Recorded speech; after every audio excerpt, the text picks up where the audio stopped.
Selamat pagi dan salam sejahtera. Nama saya Louisa Gruda Anak Jonis, pemegang kad matriks BA 20110754. Hari ini saya akan membentangkan proposal individu yang bertajuk Perkembangan Pantun Adat Perkahwinan Iban di Miri Sarawak. Umum kita mengetahui bahawa Sarawak merupakan negeri paling terbesar di Malaysia. Di dalam Sarawak, terdapat pelbagai etnik, bangsa, adat dan budaya yang telah dibawa oleh pelbagai golongan etnik, terutamanya bagi masyarakat Iban. Masyarakat Iban merupakan masyarakat yang paling terbesar di Sarawak. Pada mulanya, etnik Iban ini telah berusaha berupaya dalam mengubah identiti etnik sendiri dari segi adat dan budaya. Etnik Iban juga telah pandai fasih dalam berbahasa, berpuisi, berpantun, berhujah dan bijak dalam berbahasa. Terdapat juga penggunaan pantun sebagai pembuka bicara melalui tradisi dan menampakkan kesopanan dan kesantunan adat serta budaya yang telah saya kaji di dalam bagaimana perkembangan pantun yang terdapat di dalam masyarakat negeri Sarawak, terutamanya khusus dalam masyarakat yang ada di Miri Sarawak. Seterusnya di dalam permasalahan kajian. Yang pertama adalah masyarakat Iban tidak mengetahui fungsi pantun di dalam adat perkahwinan yang telah digunakan. Yang kedua adalah perkembangan pantun adat perkahwinan semakin berkurangan terutamanya kepada golongan remaja. Yang ketiga adalah masyarakat kurang mengetahui dan mempelajari kepentingan pantun adat perkahwinan daripada zaman dahulu sehingga ke zaman kini. Yang terakhir sekali adalah generasi muda tidak berminat dalam mendalami ilmu berpantun, malahan tidak meminati dalam subjek bahasa Iban sendiri. Tujuan kajian saya dalam mengkaji perkembangan pantun adat perkahwinan Iban di Miri Sarawak ini adalah yang pertama, apakah fungsi pantun dalam adat perkahwinan di Miri Sarawak? Yang kedua adalah bagaimanakah perkembangan pantun dalam adat perkahwinan Iban di Miri Sarawak berubah mengikut peredaran zaman? Yang ketiga adalah apakah kepentingan yang ada terdapat di dalam adat pantun perkahwinan Iban di Miri Sarawak?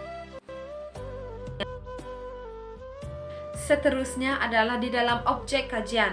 Kajian ini adalah bertujuan untuk mengenal pasti fungsi pantun dalam adat perkahwinan Iban di Miri Sarawak. Yang kedua adalah menjelaskan bagaimana perkembangan pantun di dalam adat perkahwinan Iban di negeri Sarawak berubah mengikut peredaran zaman.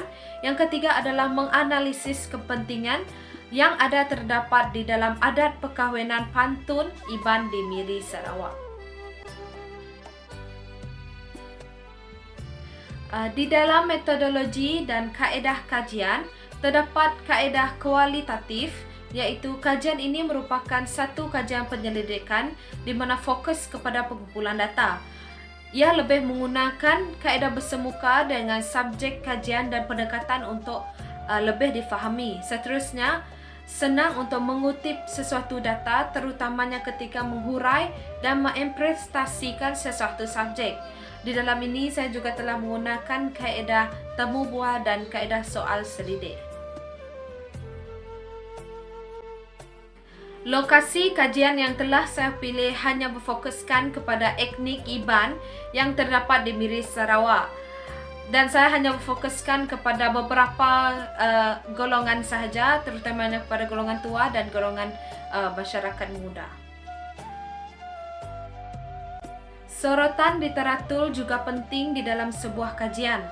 Ianya bertujuan agar rujukan dapat kita perolehi secara kritikal dan sistematik mengenai sesuatu maklumat yang terdapat di dalam perpustakaan ataupun daripada pengkaji yang lepas. Hal ini adalah bertujuan agar kita sebagai pengkaji kita dapat mengetahui sesuatu info dengan lebih mendalam lagi dan mendapat sorotan literatur yang betul agar kita mendapat sesuatu kajian ataupun pengumpulan data yang tepat.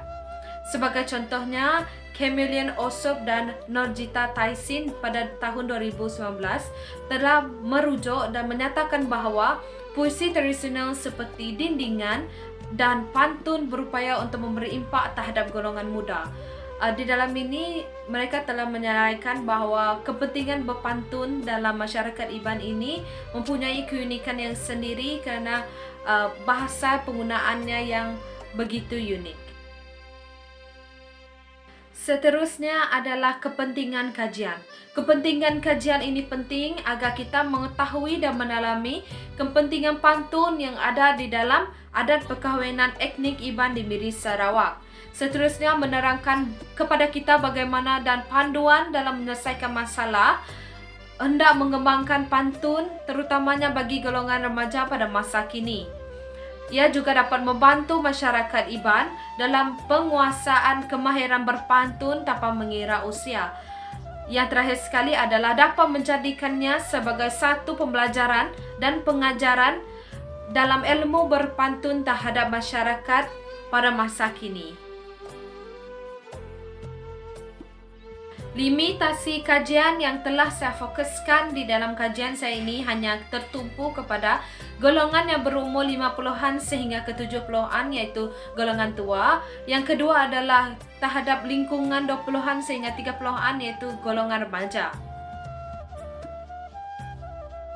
Secara keseluruhan di dalam kajian ini adalah saya berharap agar masyarakat dapat menyelami dengan lebih mendalami mengenai puisi atau pantun yang merupakan salah satu kesenian terhadap sesuatu bangsa, terutamanya kepada masyarakat Iban sendiri. Seterusnya agar dapat membentuk dan mempertahankan adat dan budaya etnik Iban agar dapat dipersembahkan kepada serata dunia. Oleh itu, kita juga dapat mengetahui betapa pentingnya sesuatu adat, terutamanya dalam penggunaan pantun ini seperti di dalam perkahwinan, merisik dan sebagainya. Sekian, terima kasih.